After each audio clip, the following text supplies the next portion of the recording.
Salut à nouveau! J'espère que vous allez bien. Normalement, quand vous regardez cette vidéo, vous êtes chez vous. Un grand like. Mieux vaut prévenir que guérir. Je vous propose aujourd'hui de continuer l'exploitation des modes de raisonnement. Mais avant de le faire, je vous prie de visionner à nouveau la vidéo précédente pour que vous gardiez toujours en tête les arguments avancés par les deux ados. Tout d'abord, je vous rappelle avoir défini le verbe convaincre qui signifie agir sur la raison. Autrement dit, présenter des arguments pertinents et rationnels, ainsi que le nom raisonnement comme étant l'organisation rationnelle de ces arguments. Je vous rappelle également les deux modes qu'on avait traités auparavant.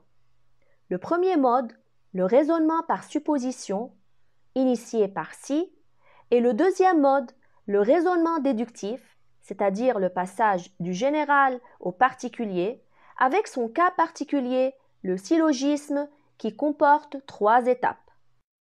Je suppose que vous avez visionné à nouveau le dialogue entre Bilal, Maya et leur mère. On va attaquer donc directement le troisième mode de raisonnement. Analysons à présent la réplique de Bilal.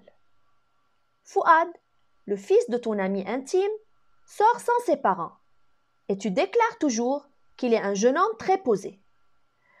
On remarque dans cette première partie que Bilal, contrairement à Maya, part d'un exemple, d'un cas particulier, celui de Fouad, le fils de l'ami intime de sa maman. Pourquoi il part de ce cas particulier? Pour montrer que Fouad, ce cas particulier, sort sans ses parents. Dans la deuxième partie, il continue. Donc, un ado peut sortir seul et par conséquent, il n'y a aucun souci si je vais au cinéma avec lui. Non. Dans cette deuxième partie, on a le principe général. Un ado. Un étant un article indéfini qui prend une valeur générale. Donc, un ado signifie tous les ados.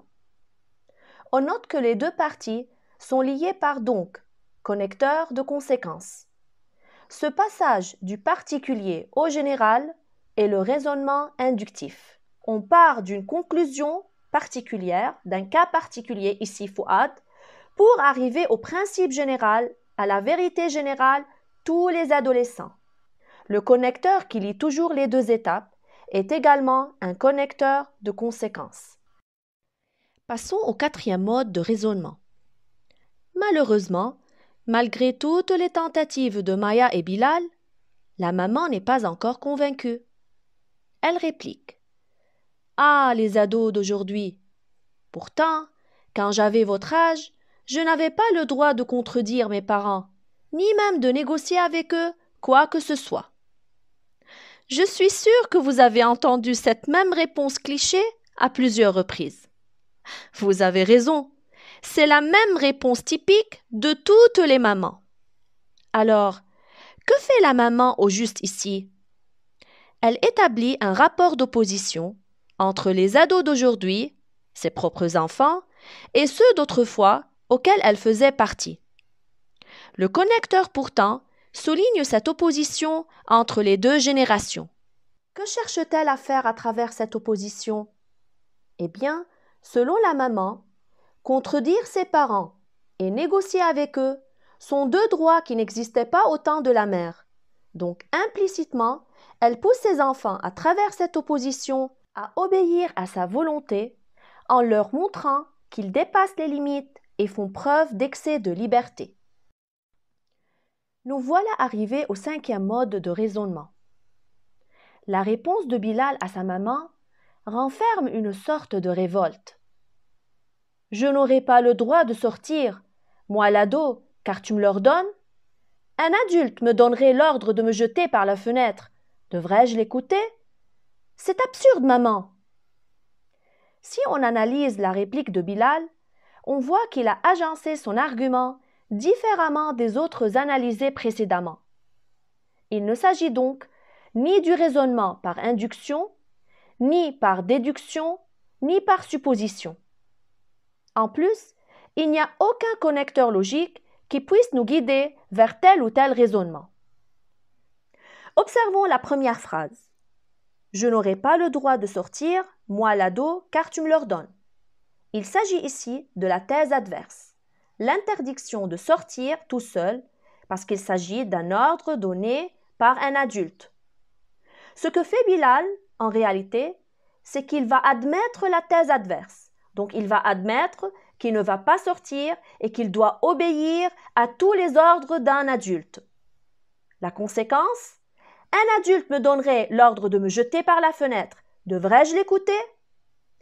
Comme vous le voyez, il s'agit d'une conséquence absurde, illogique, le fait de se jeter par la fenêtre, tout simplement parce que c'est l'ordre d'un adulte. Donc, que fait Bilal ici? Est-ce que vraiment il est en train d'admettre la thèse adverse? Non. Tout simplement, il a admis la thèse adverse pour montrer ses absurdités, pour parvenir à la rejeter et soutenir comme ça sa propre thèse. Le mot absurde renforce cette idée. Donc, il s'agit d'une thèse adverse qui va être rejetée à la fin. De quel raisonnement s'agit-il? C'est le raisonnement par l'absurde. C'est lorsque j'admets la thèse adverse uniquement pour montrer ses absurdités, pour montrer qu'elle va déboucher à des conséquences absurdes et par conséquent, je parviens à la rejeter. On arrive maintenant à la réponse de Maya à la question posée par sa maman à propos de son amie Rose. Tu veux me traiter comme les parents de Rose la traitent? Tu aimerais que je sois pareille à Rose, triste et déprimée, et que les professeurs me reprochent mon manque de maturité et d'autonomie, ainsi qu'ils le font avec elle? Certainement pas.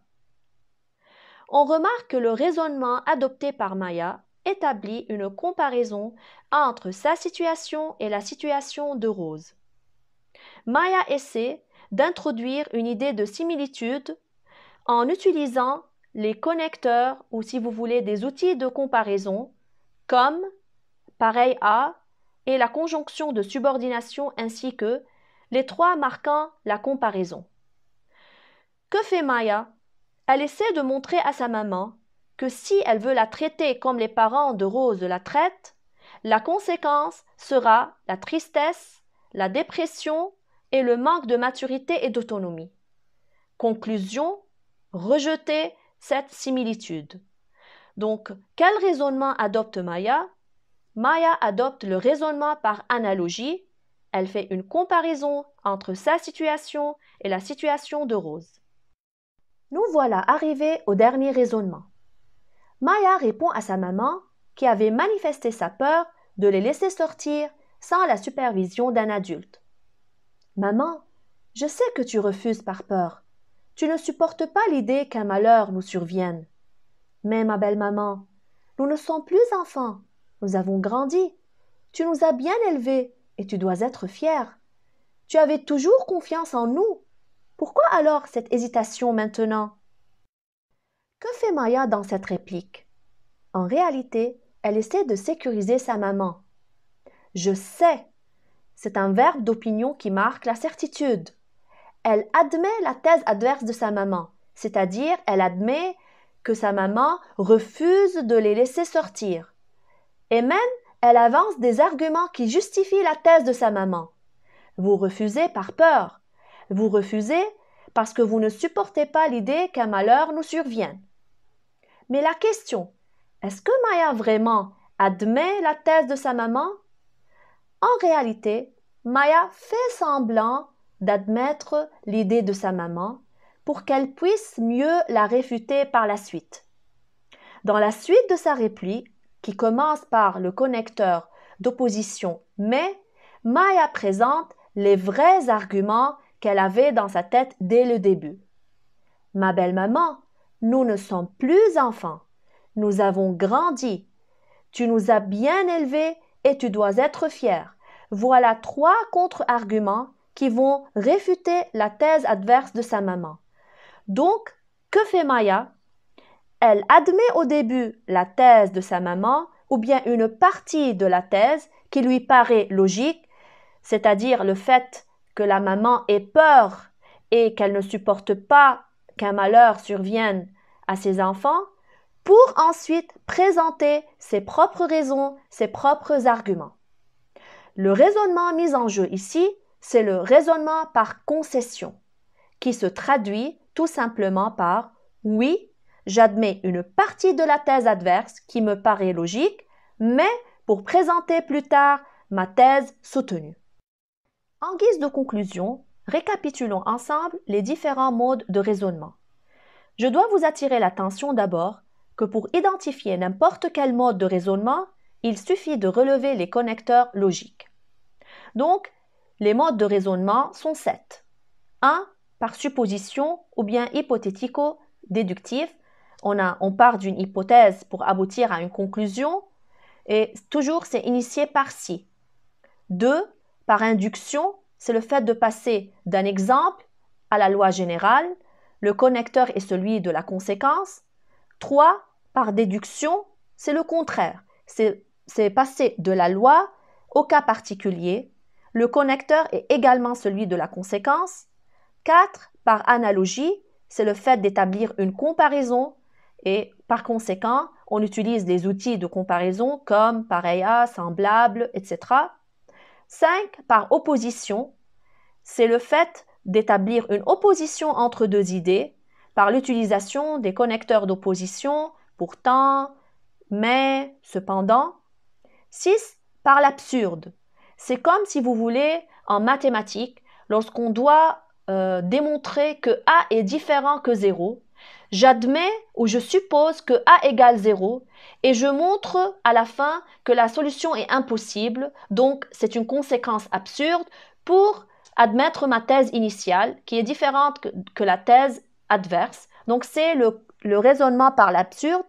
Et 7, le raisonnement par concession, c'est le fait d'admettre une partie de la thèse qui me semble logique pour après montrer ma propre thèse.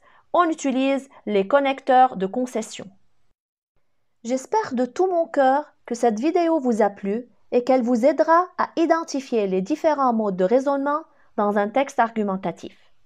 Je vous embrasse fort et vous remercie de votre attention. À la prochaine vidéo, Inch'Allah.